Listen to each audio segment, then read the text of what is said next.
Joining me now is John Sandweg. He is the former acting director of U.S. Immigration and Customs Enforcement. Thanks so much for being with us. Yeah, thanks for having me. We understand from reporting by Jake Tapper that Secretary Kirstjen Nielsen, who was pushed out, feels that the president was becoming unhinged, but also asking for impossible things in border enforcement. Impossible things. And by that, I imagine, we think that it means just closing the border, not allowing people to seek asylum anymore. There are laws in place that do govern what you can and can't do, correct? Correct. Absolutely. I think that... Go ahead. Well, I think the secretary faced an unwinnable situation. I mean, the president wants to see the numbers stop. In many ways, that's out of her control. More importantly, is the administration's policies really have been ineffective. And I think if you ask folks like myself or other folks who've been involved in border security for a while, we knew they were going to be ineffective. You can't try to do a tough deterrence-based approach to a mass migration like this where people are fleeing incredible poverty and violence. So Nielsen is sitting there held accountable for the daily numbers, but also forced to implement the policies of the Trump administration. And frankly, it's just an unwinnable situation for her. And ultimately, she was not able to satisfy the president and was pushed out. I do want to ask you about one of the solutions that the president has proposed over the last few days, and that's to just get rid of immigration judges. Listen to this. They have to get rid of the whole asylum system because it doesn't work. And frankly, we should get rid of judges. You can't have a court case every time somebody steps their foot on our ground. Get rid of judges because most Democrats and Republicans I hear from would like to add immigration judges. John, that is the single, I hate to say it, the single dumbest idea I've ever heard in terms of dealing with this current crisis. Look, the reality is our asylum laws guarantee that you set your foot on American soil and you say you're fearful of persecution in your home country, you get a hearing before an immigration judge to prove that or not prove that before you're deported. Now, the reality is that the majority of the people coming across, roughly, only about 20% of them are actually getting asylum, and that number fluctuates quite a bit. But very few of them are actually getting asylum. The problem we are facing is we don't have enough immigration judges to process the cases quickly. So when you have these kind of numbers, let's say it's 100,000 this month, as was predicted earlier in the month, what that means is that those people who arrive today dealing with only 300 judges, it's going to be years before they have their hearing.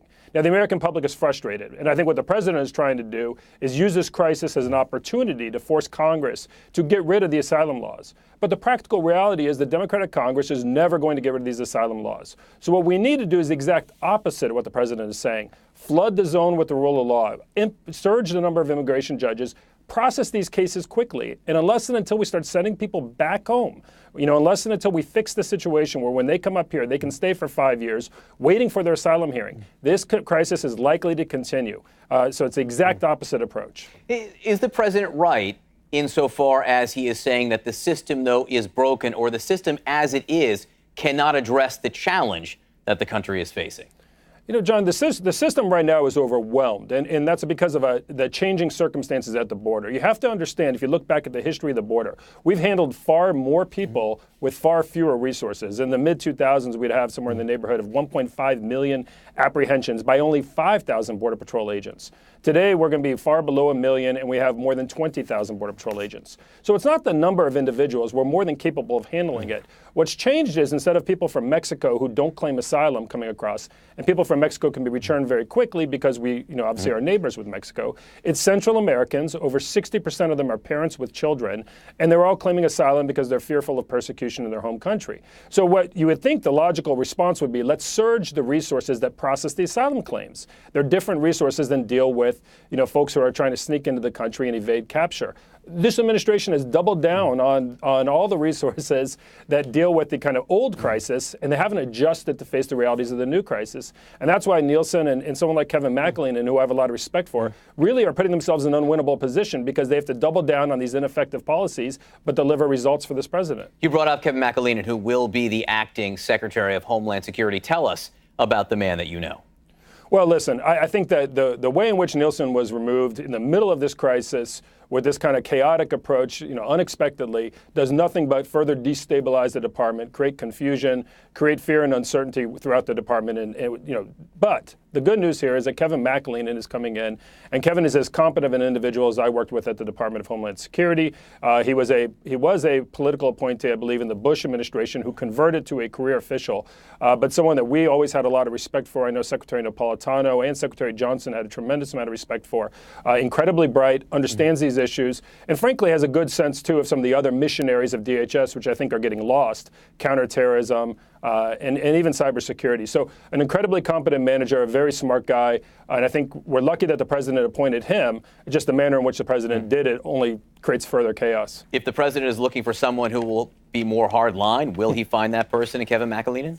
You know, Kevin's definitely an enforcement guy. Definitely believes in border security. I think Kevin is more, understands, having dealt with Kevin at the beginning of this crisis when I was at ICE, understands the challenges and the need to surge resources to process these cases quickly and get these people out of the country quickly. That's the crux of the problem. It's the exact opposite of what the president is saying. I have never known Kevin to be the kind of guy who likes to talk tough like the president likes to talk tough. But I think, I'm not even sure what tough means, to be quite honest with you. The president implemented one of the cruelest and you could argue toughest policies there is in the family separation, what's going to be Nielsen's legacy, quite frankly. And what happened? The numbers only increased further. But Kevin is not the kind of, he is much more, in my experience, someone who's substantive, more about substance than he is the rhetoric. John Sandweg, great to have you with us this morning and helping us understand what's happening. Appreciate it.